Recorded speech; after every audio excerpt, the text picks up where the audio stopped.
بسم الله الرحمن الرحيم واعلموا أنما غنمتم من شيء فأن لله خمسه وللرسول ولذي القربى واليتامى والمساكين وابن السبيل.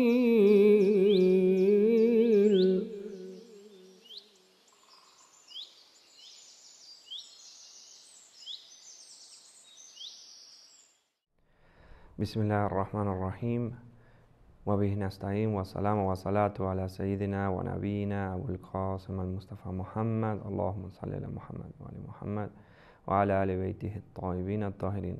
En el nombre de Dios, el compasivo, el misericordioso, la paz y las bendiciones de Dios sean con el profeta Muhammad y su descendencia purificada. Bienvenidos nuevamente a estas clases de leyes prácticas o ahkam. Bueno, vamos a continuar con la cuestión del Khums o quinto y nos quedan unos cuantos puntos por ver. Bueno, primero voy a leer una pregunta que hay acá en el libro a partir del cual estamos dando las clases, que dice: ¿qué pasa con una mujer que trabaja, digamos? Si tiene ganancias, ¿ella también debe pagar Khums? Es decir, más allá de los gastos básicos y demás. ¿Esa mujer debe pagar Khums? Sí, si trabaja y tiene ganancias anuales también debe pagar Khums. Por encima, como habíamos dicho antes, no si es un regalo, herencia, dote, demás, esas cosas no pagan. Pero si ella trabaja y de fruto de su trabajo tiene unas ganancias, del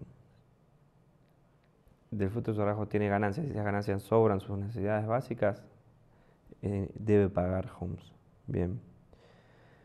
En el caso de las inversiones, de tener un capital, si es una inversión por trabajo, digamos, para obtener una ganancia, o invierto, por ejemplo, en herramientas, en equipamiento para trabajo y demás, en ese caso, ¿debo pagar el Khums, el quinto?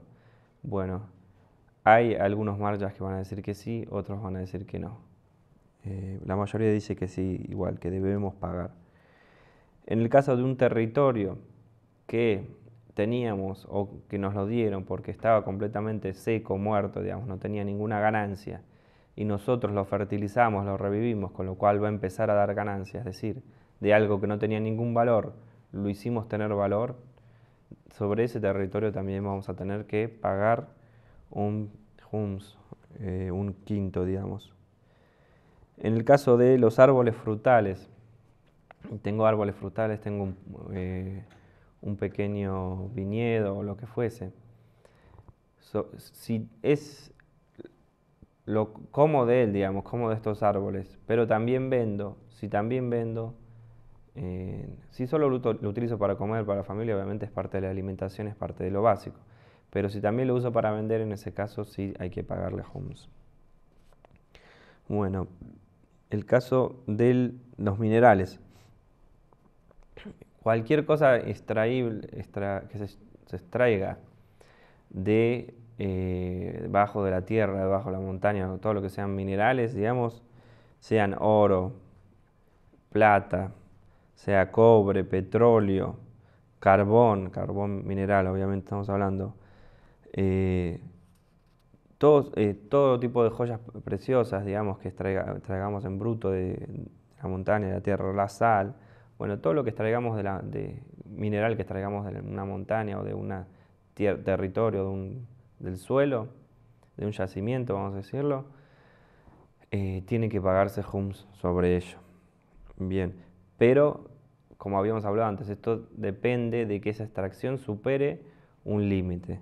Este límite es el mismo que en el caso del zakat, es decir, habíamos dicho para el caso de la plata debía ser más de 105 mezcol, que la vez anterior habíamos dicho aproximadamente un mezcol son 4 gramos y medio,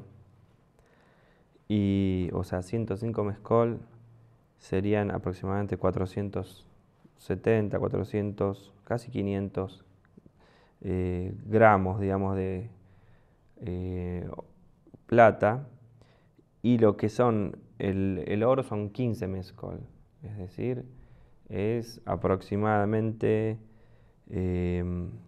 habíamos dicho, más o menos 50, aproximadamente 50 gramos de oro. Si supera eso, debemos pagar un quinto como impuesto. Bien, el caso de los tesoros. Los tesoros, ¿a qué se refiere con tesoro? Cualquier tipo de tesoro, digamos, de botín que encontremos debajo de la tierra, por ejemplo, o sobre un árbol puede ser, o puede ser dentro de una montaña, digamos. Puede ser en cualquier lado que haya acumulado, sean monedas de oro, piedras preciosas, collares, lo que fuese. Cualquiera de esas cosas tiene que pagarse dependiendo de las distintas condiciones que vamos a ver ahora. Primero, bueno, que tienen que superar esto que habíamos visto antes, el caso del hat de Nesov. Es decir, ¿cuánto es esto? Lo mismo que habíamos hablado antes, 105 mezcol o aproximadamente 500 gramos de plata o aproximadamente 50 gramos de oro, aproximadamente. Un poco más, 60 gramos de oro aproximadamente. Bien, pero son 15 mezcol de oro. Eso también, si lo buscan en internet, mezcol como medida, también van a encontrar bastantes variaciones, desde 3 y pico hasta 4 y pico, dependiendo quién sea el que lo escriba, el país y demás, digamos. Pero como medida normalmente se toma el que es del de oro, con el que se venden normalmente las monedas de oro, en los países islámicos sobre todo. Bien, ¿qué pasa con el caso de este tesoro que habíamos dicho? Si lo encontramos en un territorio que es nuestro, obviamente el botín o el tesoro que encontramos va a ser para nosotros. Ahora bien, si ese territorio lo compramos de alguien más, hay que, y después vamos a ver esos puntos, porque hay varias opciones, digamos.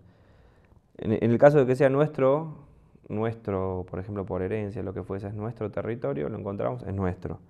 En el caso que no es de nadie, por ejemplo, un desierto o un lugar que está completamente, digamos, sin ningún habitante y, digamos, no es habitable, por ejemplo, en ese caso también es nuestro, no tiene ningún dueño. En el caso de que sea de territorio de alguien más, si lo encontramos, debemos dárselo a esa persona, a alguien más, dependiendo obviamente de que, bueno, por ahí podemos llegar a algún arreglo con esa persona o nos dé algún tipo de recompensa, pero en definitiva la decisión cae sobre su dueño, no sobre nosotros. Bueno, en el caso de que compro un terreno y había un dueño anterior, yo, por ejemplo, no sé yo no sé si es del anterior dueño o no. Lo que debemos hacer es preguntarle al dueño anterior si tenía algún tipo de tesoro y demás. Obviamente la persona puede llegar a mentir o no mentir. Bueno, la idea es que sea entre creyentes, pero bueno, hay formas de saber que nos está mintiendo o no. Si sabe la cantidad, cómo es, digamos, todo, obviamente vamos a saber que es de él. Pero si no tiene la más mínima idea, digamos, y demás, o es un tesoro muy antiguo, es muy evidente que tiene, no sé, 200, 300 años en el lugar, y él le está diciendo, sí, era de mi papá, no sé, era mío, es mío, digamos, va a estar mintiendo. Pero bueno, la idea es que si sabemos que es de esa persona, la persona anterior, deberíamos devolvérselo. Pero si tenemos certeza de que ese ha sido el dueño, en el caso de no saber, debemos preguntarle o investigar si puede ser de ese dueño anterior hasta el otro dueño, si hubo dos dueños, por ejemplo, se vendió varias veces el mismo territorio, hasta dos dueños, averiguar si no es de alguno de ellos dos, y si no es de ninguno de los dos es nuestro. En el caso de, bueno, que de tener certeza de que es de alguno de esos dos, se le debe dar a él.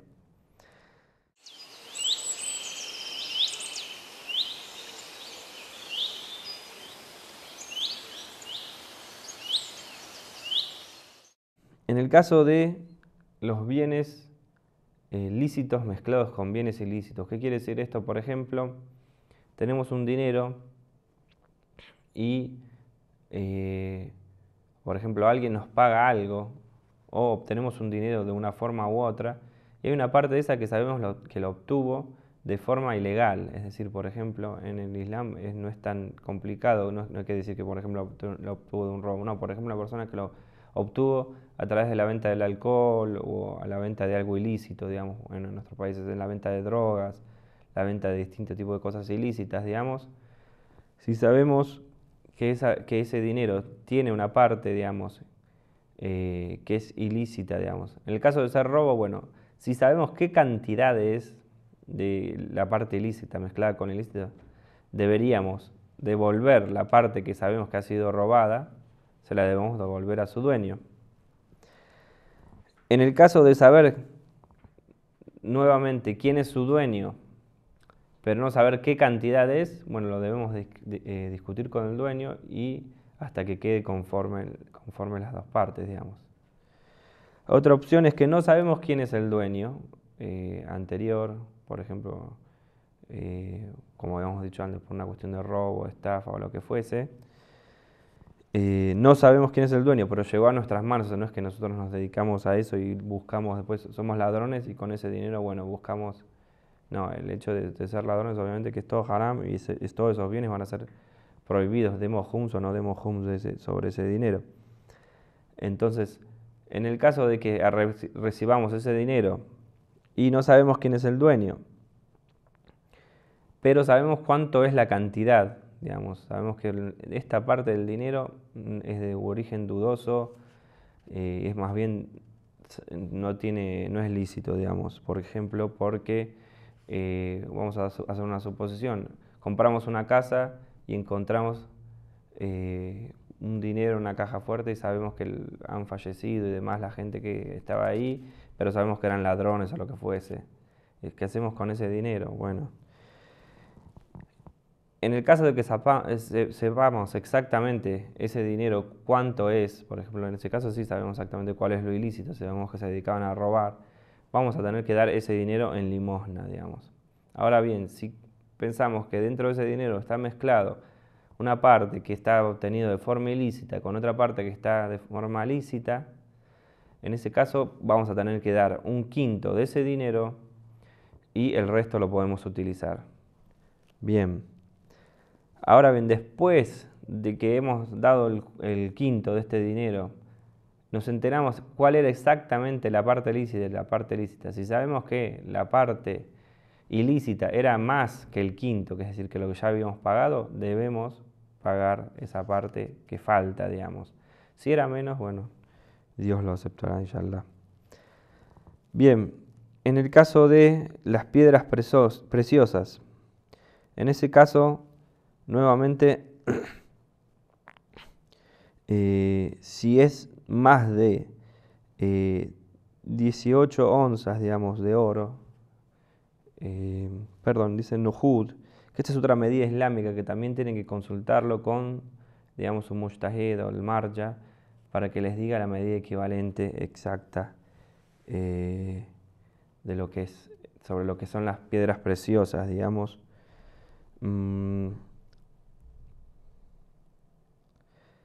Estas piedras preciosas o perlas, perdón, que obtenemos debajo del agua, no estamos hablando de minas y demás. Estos son, por ejemplo, vamos debajo del agua y encontramos perlas o algún otro tipo de piedra preciosa.